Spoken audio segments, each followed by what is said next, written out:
day of Christmas, right? Oh, that's right. It's over now. I thought tomorrow was the 12th day of Christmas. It's the 6th. That's Three Kings Day. The Three Kings Day. It's also the Feast of Fools. It is. Google says it depends on whether you start counting on Christmas Day or the day after, and some people start on different days. Well, I definitely think Google knows everything. Happy Sunday. David, sit down. All right, everyone. Welcome. Happy New Year. Happy 2025.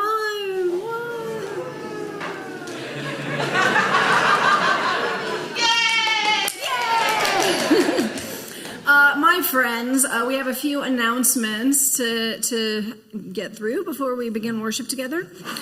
First of all, on January 9th, 16th, and 23rd, those are Thursday evenings from 7 to 9 p.m. in the Haven, Reverend Monica is hosting a Resisting Fascism class for no reason in particular. She writes, authoritarianism is on the rise in the United States and abroad.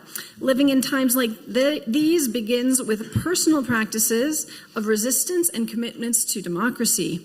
Join Reverend Monica to learn about the characteristics of fascist movements and how to develop the practices of democratic commitment in your life as we study the work of Reverend Dr. Cecilia Kingman, Hannah Arendt, Jason Stanley, and Timothy Snyder. So that's January 9th, 16th, and 23rd.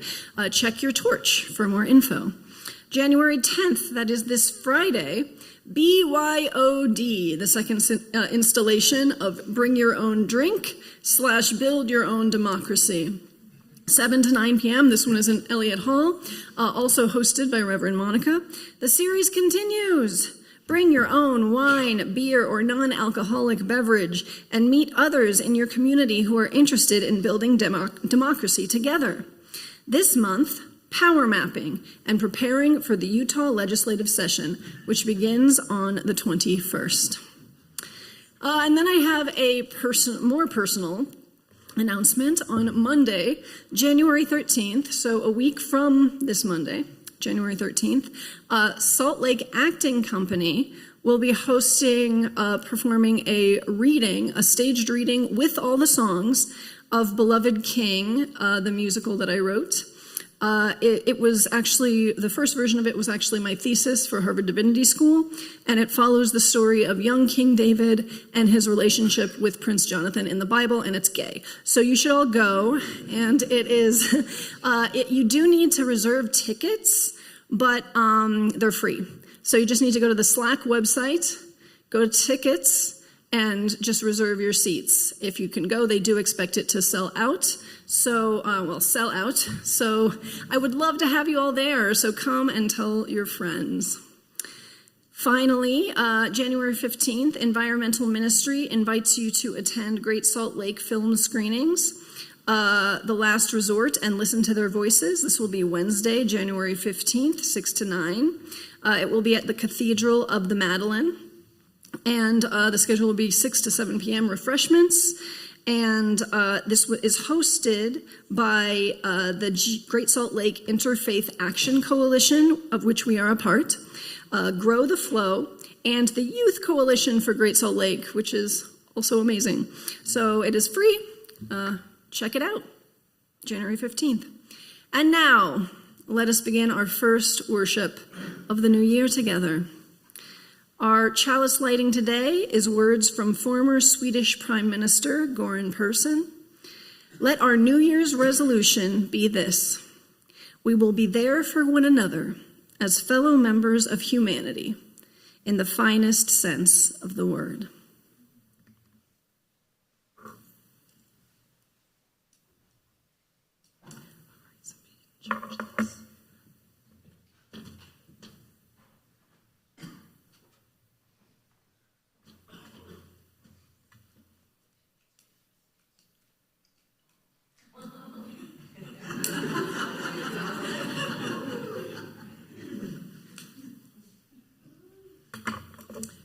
We got this.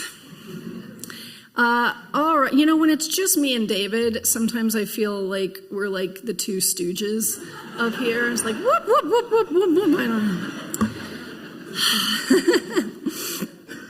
know. I am, please rise in body or spirit for the opening hymn, number 1037 in the Teal hymnal. We begin again in love. And this has a call and response aspect to it.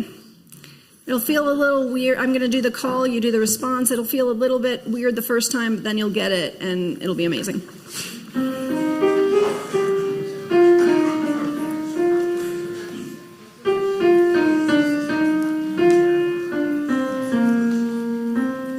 For remaining silent when a single voice would have made a difference.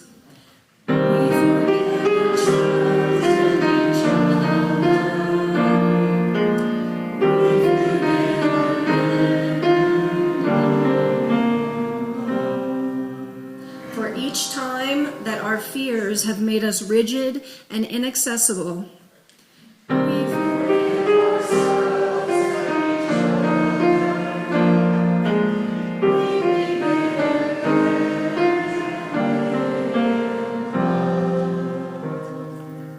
For each time we have struck out in anger without just cause.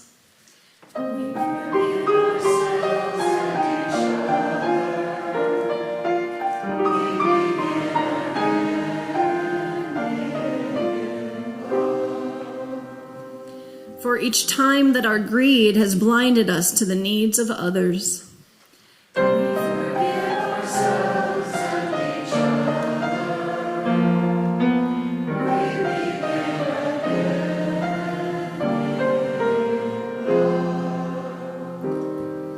For the selfishness that set us apart and alone.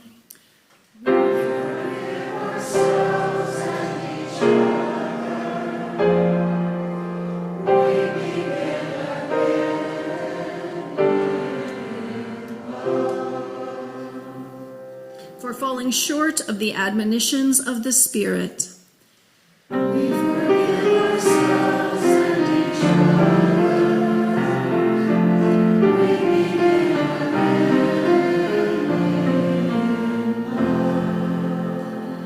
For losing sight of our unity.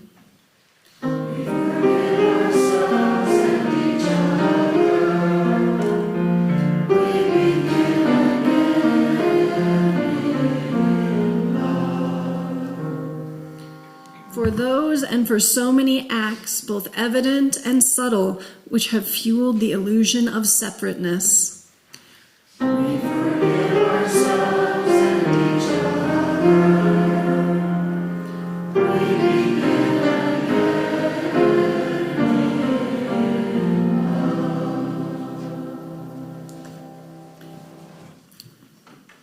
This new year, may we begin again in love. My friends, I am happy to welcome up the first lay minister of the new year. Henry Whiteside will speak to us about January's lay ministry theme of equity.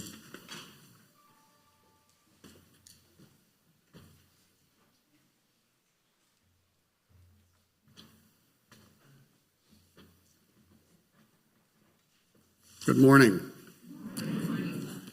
At 11 o'clock, it's always a pleasure to look out over so many bright and unfamiliar faces. We people of the dawn, full disclosure, have always considered the 11 o'clock service high church. We'll be talking a lot this month about equity. Like justice, equity swam ashore from the wreck of the Seven Principles. Sadly, their shipmate, compassion, didn't make it, although many others did. Like several other of our Unitarian values, equity kind of floats out there in the realm of sounds like a good idea. But what is equity? Let's start with what equity is not. Equity is not equality.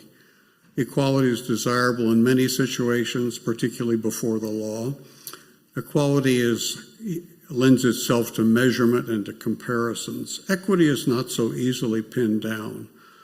Unhelpfully, equity has two common English meanings, a share in ownership, and particularly in ownership of stocks, which are often referred to as equities. Equitable has a more common sense meaning of fair, but fair by what standard or by whose measurement? I'm reminded of a news item from the 1960s in Memphis in particular, a high school yearbook editor casting around for a quotation that sort of summarized their school's culture of support and caring. He hit on from each according to his ability, to each according to his needs.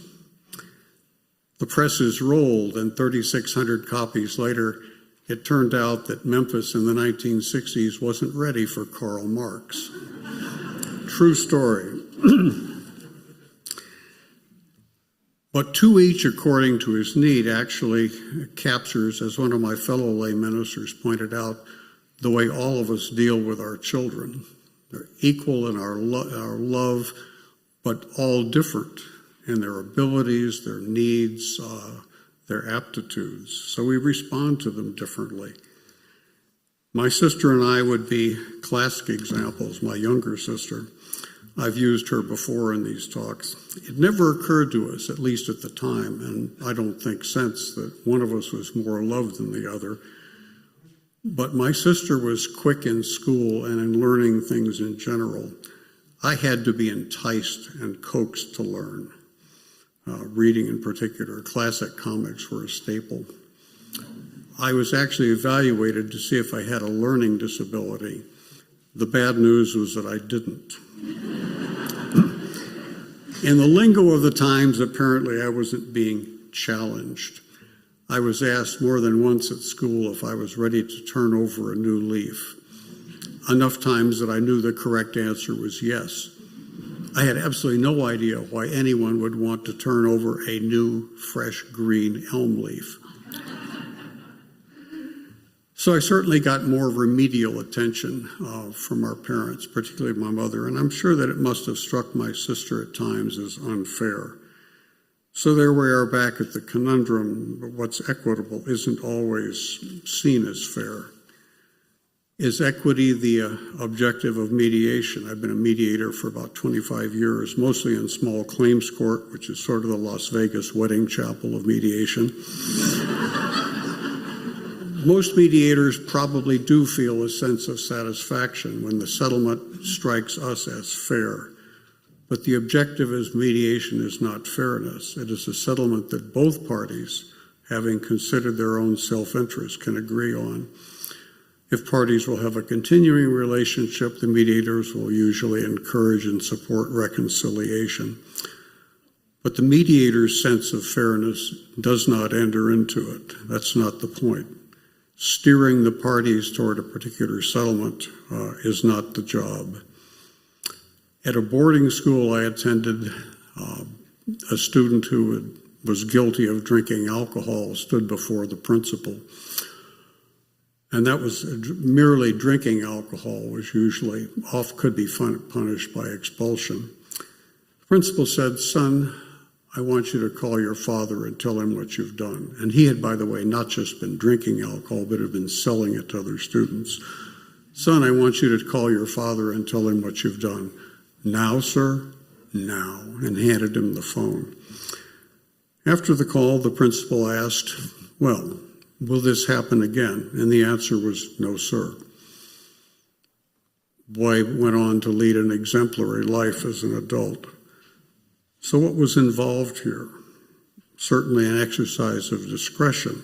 But was this settlement equitable, fair, just, compassionate? Now, was this story a parable? A short story told to convey a moral or a spiritual teaching? Why a parable when a direct teaching seems like it would do the job? Do justice and love mercy all the days of your life. That's pretty clear. Well, we tend to remember stories. So strong is our instinct for stories that we will actually create them to make sense out of completely unrelated events. But the meaning of a parable is never one and done. The meaning is drawn fresh every time we recall the story. That means that as we grow and change, the meaning of the parable grows and changes. I see the outcome of the student and principal story as an instance of equity. Our Unitarian values are not meant to be to stand and to be lived one by one. Lived together, they inform and support each other. In this case, they help us anchor and understand equity. Fortunately, throughout January, we will be hearing more about equity from preachers great and small. Thank you.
Please join me in a loving kindness meditation. Close your eyes if that's available to you. If you can have both feet on the floor, have both feet on the floor. And we'll take a few breaths together. Inhale through your nose, lift your shoulders. Exhale out your mouth, release your shoulders down your back. Feel your weight sink into what you're sitting on. Inhale through your nose, lift your shoulders. Exhale, release. Give even more of your weight to what you're sitting on, to the floor. Again, inhale. Exhale, I want to hear it. And now breathe normally. See if you can give any more weight to what's holding you up. The pew, the chair, the floor. Ultimately, it's the earth that we all share.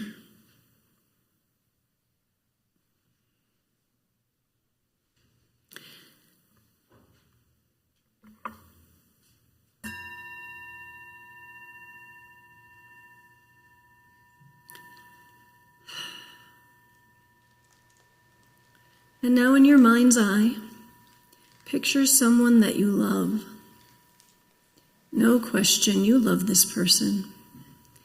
Picture what they're wearing, picture their facial expression, and say silently to them in your heart, may you be safe, may you be happy, may you be healthy, may you live with ease.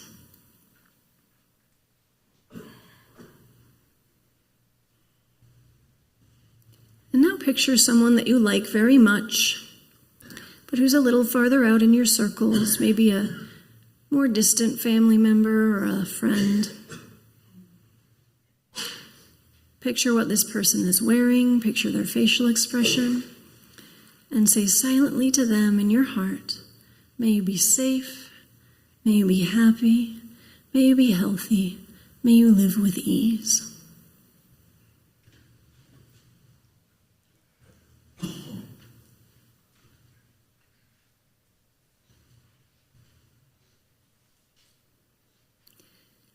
And now picture someone who makes you uncomfortable.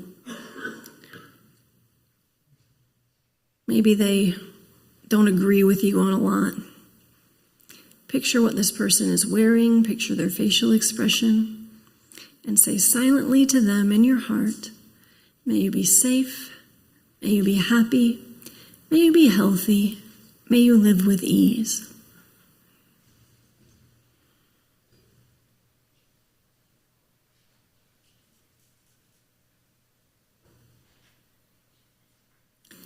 And now picture someone you really don't like.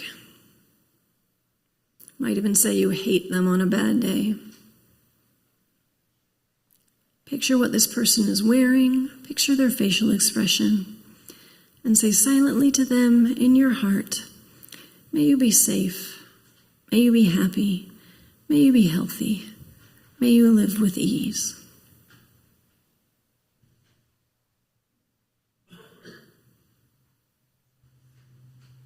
And now picture the whole world, all 7 to 8 billion people.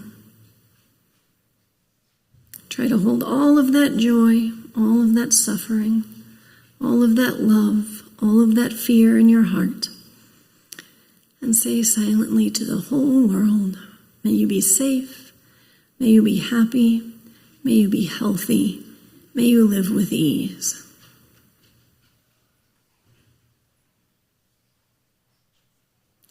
And now open your eyes and look at your fellow congregants or friends. Eye in the eye, people. Look at them. And now keep looking as we say to each other, may you be safe, may you be happy, may you be healthy, may you live with ease.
That beautiful song was written by our AV director, Tristan Moore.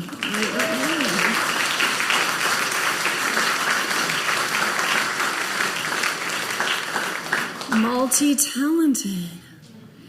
Up next, we have Carole Straughn, who will be telling us a little bit about how she serves our congregation. In other words, how she shows up in her volunteering. She's going to tell us about the environmental ministry and a project she has coming up. Welcome up, Carole Straughn.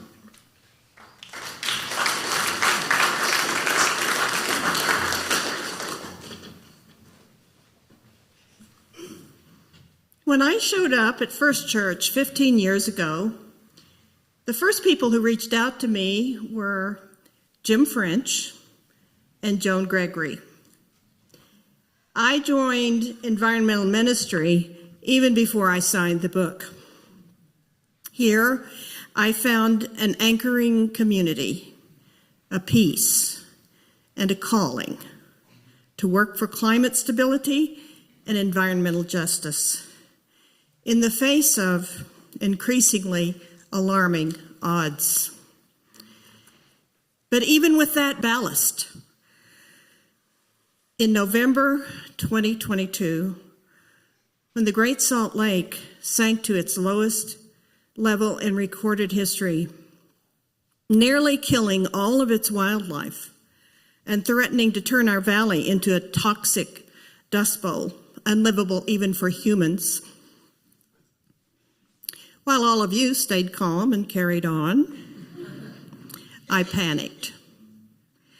I sold my home in Sugar House, I moved to a rental, and I searched for and bought a condominium in a purple state with clean air, plenty of water, and my son nearby. By late last summer, I returned to my senses, realizing that what I had here, friends, family, all of you, and even the Great Salt Lake, was too precious to walk away from. I sold the distant condo, closed my escape hatch, and rejoined the throng of good people who are working to save our mother lake. If we save her, it will be the first saline lake to ever be saved. But we can do it. And we must do it, because for the many interconnected issues we would hope to address, it's game over if we lose the lake. Now, how to do it?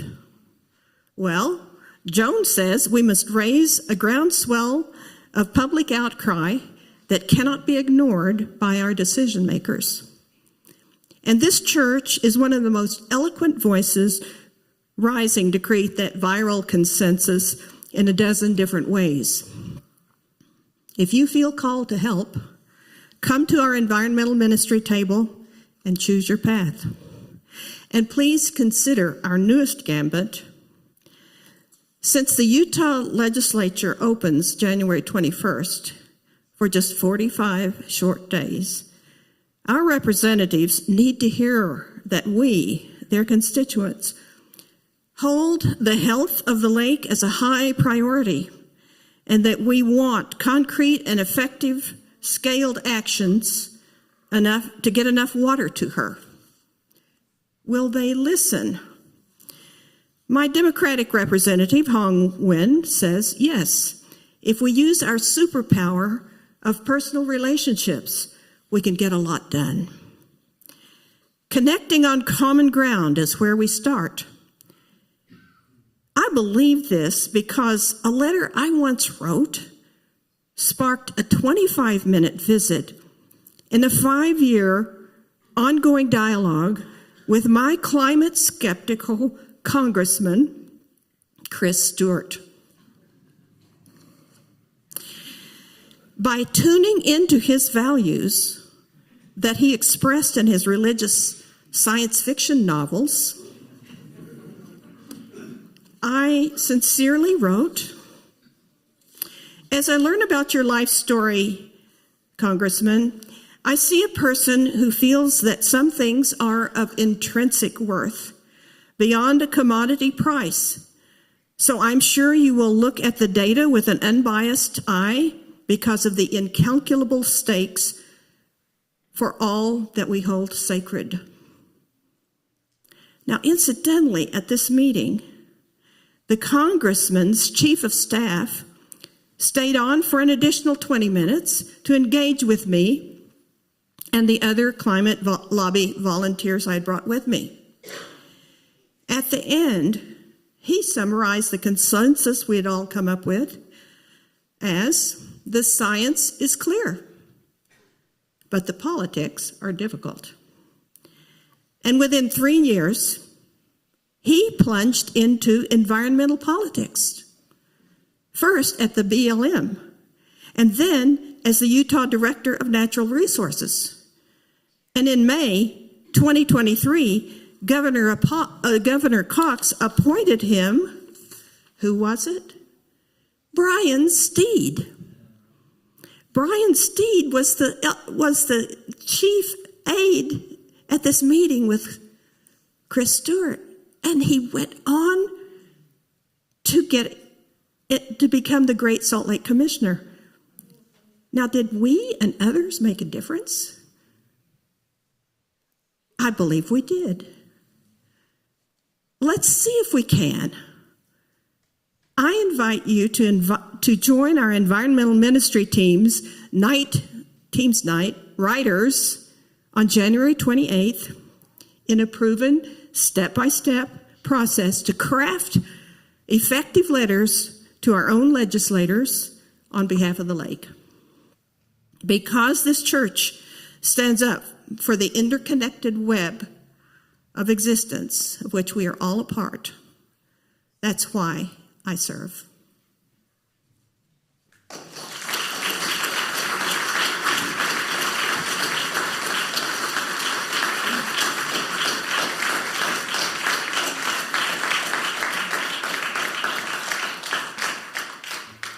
We give thanks for this precious day, for all gathered here, and those far away, for this time we share, with love and care. We give thanks for this precious day. The offering for the work of the church will now be gratefully received, and please use this time to greet one another as well.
First Intergenerational Service of the Year. Special welcome to all those young people, children here. And I thought I would start by asking the kids, the children in the audience, if you are a child and you want to answer, I want to hear it. So if you want somebody to do what you want them to do you start by calling them a mean name? Okay, so here's a scenario. So imagine one of your classmates has something really cool, like a really cool toy or a game or a video game or something, and you want them to let you borrow it. And then imagine you walked up to them and yelled, "You are selfish and evil, and I hate you. Let me borrow your thing or else you are the worst person alive." Do you think that would get you what you want? No. Well, children, I would like you to talk to our politicians. Because, unfortunately, for the past 30 years or so, this is how many adults, grown-up adult people, in politics and many political adults have approached getting what they want. And I will say that I have been guilty of this in the past. I have made some awful assumptions about people, and I have told them so, or if I'm honest, usually I would just tell my cleverly worded opinions about those people with the differing political perspectives to my own like-minded echo chamber on social media, and then I would just revel in the dopamine as the likes rolled in. Oh, we love it. But you know what? That didn't make things a lot better, did it? And I like to think I'm more mature now. And so when Carole Straughn told me about her idea to collectively approach politicians by starting to find common ground before the election, I was planning on talking about this before the election either way, I thought it was a great idea. And honestly, this is where I was going to go no matter who won the election. Of course, it may be harder for many of us to have grace in this situation than if Kamala had won. I know many of us tend on the left of the spectrum. And honestly, it will be more of an uphill climb, right? Those on the left, as I know many of you are, not all of course, but many, are not going to hold the power in Washington for at least the next 2 years. So finding common ground may be the only recourse to getting a word in. Unless, of course, the Democratic politicians just dig in their heels and try to derail and block everything so nothing at all gets done, which has been another tactic of our politicians for the past 30 years. But the good news is, for those of us in Utah who are on the left, we've never been in power. So this shouldn't be new to us. It's like when the 2008 crash happened, I was like 25 and a poet, and everyone was like, oh, we don't have any money. And I was like, I never had any money. I'm good. So anyway, back to Carole's plan. As you may know, our environmental ministry team has taken it as one of our missions to help save Great Salt Lake. And we've been able to do incredible things so far. We really have, including planting trees with the Shoshone to restore her watershed and donating a substantial bequest gift from Naomi Franklin to get thousands of acre-feet of water into Great Salt Lake in perpetuity. And GSL is in better shape than she was a few years ago, when some were predicting that she would dry up by 2027. Yeah, remember that? That's when I moved here. And you know, that is due to some human effort, but if we're honest, it's due quite a bit more to God, nature, whatever you want to call it, helping us out a little bit, right? With 2 very wet winters. But 2 good winters could lull lawmakers and us into complacency. That's what we worry about. And Great Salt Lake needs our continued support if she is going to rise to a healthy, sustainable level. So Carole suggested that those of us who continue to care about Great Salt Lake start to try to form relationships with our state politicians, even those on the other side, and to urge them to continue to support the protections that have been put in place to help Great Salt Lake. After all, if there is anything that should be a no-brainer bipartisan issue, it is saving a giant body of water that, should she dry up, would make our entire area uninhabitable. And I believe it's going to be very important to make relationships with people on the other side of the aisle going forward. Now, I don't know if the national administration that's about to get sworn in will be a kleptocratic oligarchy, but it's looking very similar to other modern kleptocratic oligarchies so far. And modern autocracies don't tend to look like Germany in the 1940s. Instead, they tend to look like oligarchies of very rich people, rich men, using the government to further enrich themselves. And the way modern autocracies tend to get overturned is not in coups, but when enough people find enough common ground to form a larger, more politically powerful coalition than the autocracy. So I'm going to say that again. The way modern autocracies tend to get overturned is not in coups, but when enough people find enough common ground to form a larger, more politically powerful coalition than the autocracy. Which is why Anne Applebaum, who wrote Autocracy, Inc., has said that modern autocracies want us to remain polarized. And they actually do things to encourage polarization. So, like, if you fancy yourself the resistance, the most radical thing you can do might be to start making friends with your moderate Republican neighbors. Ooh.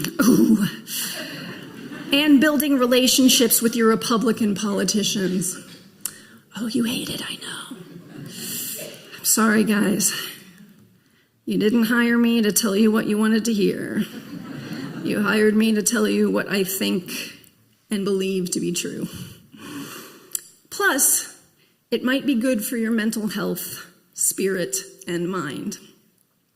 Studies have shown that ideological echo chambers actually make us less compassionate, less intelligent, and more extreme in our beliefs.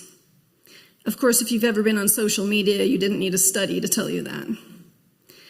So as we move into this year and beyond, I urge us to avoid demonizing those we view as political enemies. Not because Jesus told us to, or innumerable bodhisattvas, but because it's a waste of time and energy. It may feel good in the moment, but ultimately it is not going to create the change we want to see.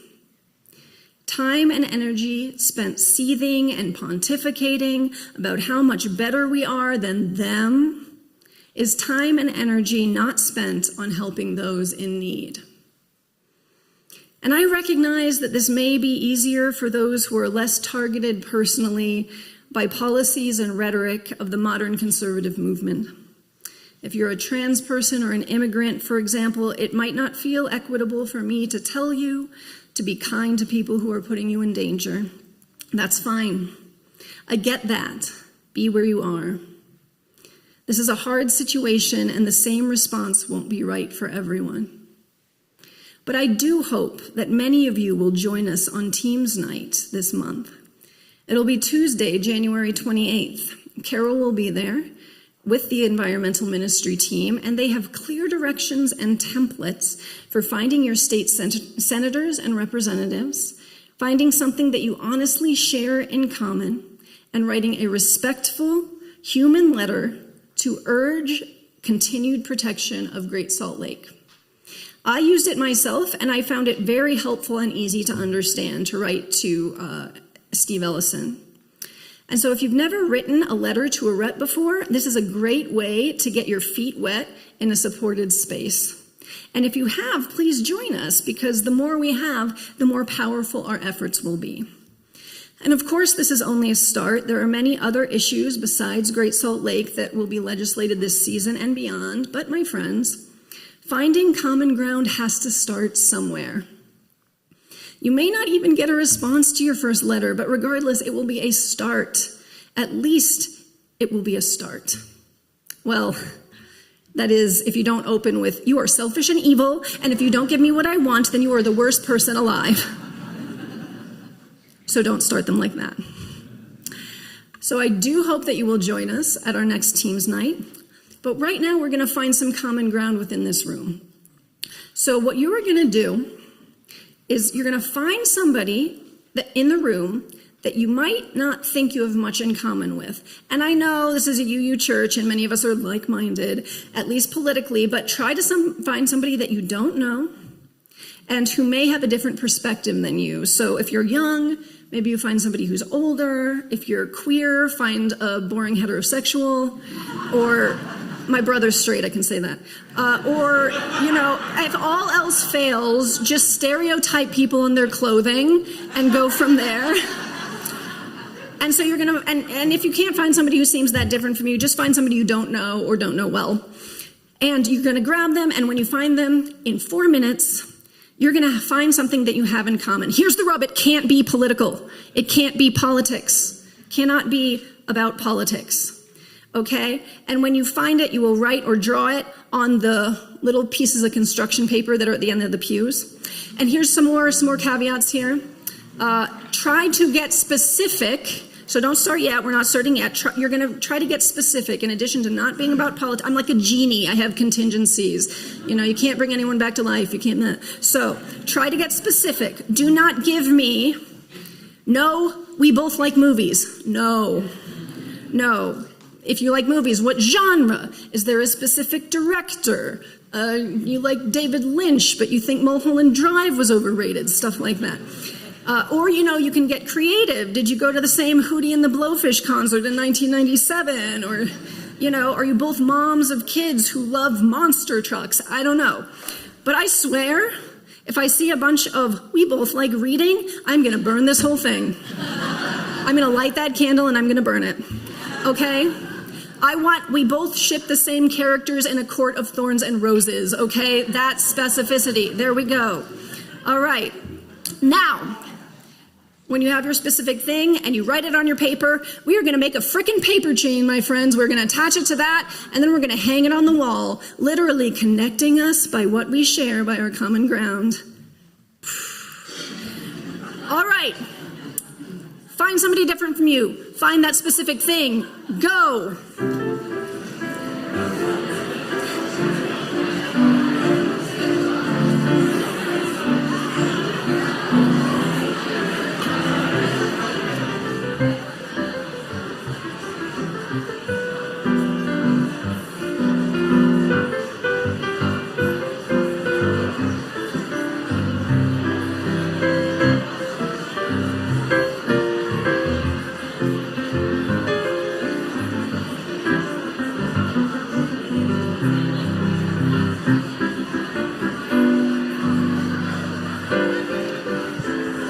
When you find the thing you have in common, write it on your paper.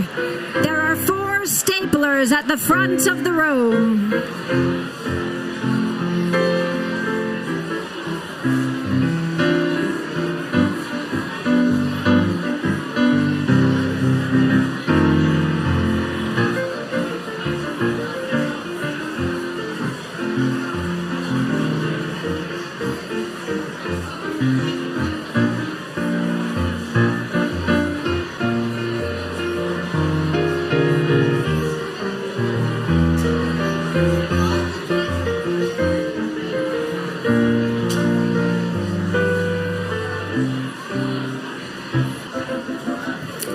The young women at the front of the room will help you make your chain. Bring it on up.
Some stragglers, but it looks looks like we're almost done.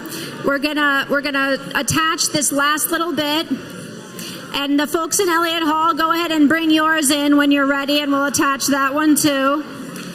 And then we're gonna hang it up on the wall, people, so we can all see. Oh, other side. Yeah.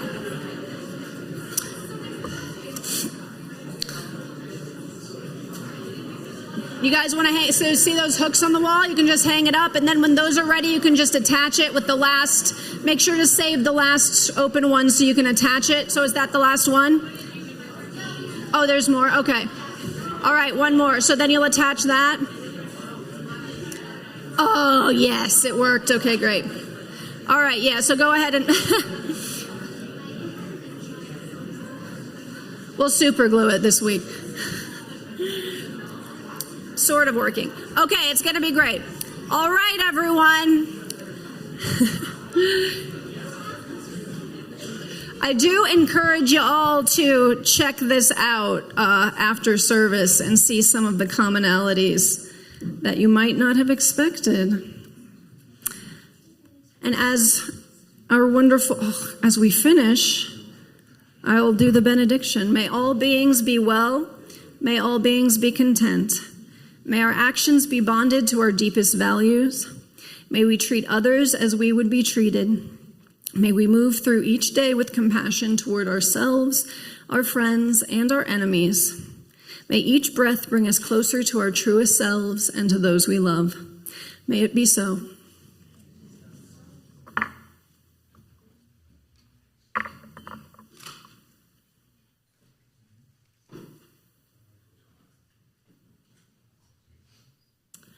David will play us out. I encourage you to check out the chain of our commonalities, and I'll see you in Elliott Hall. Happy New Year.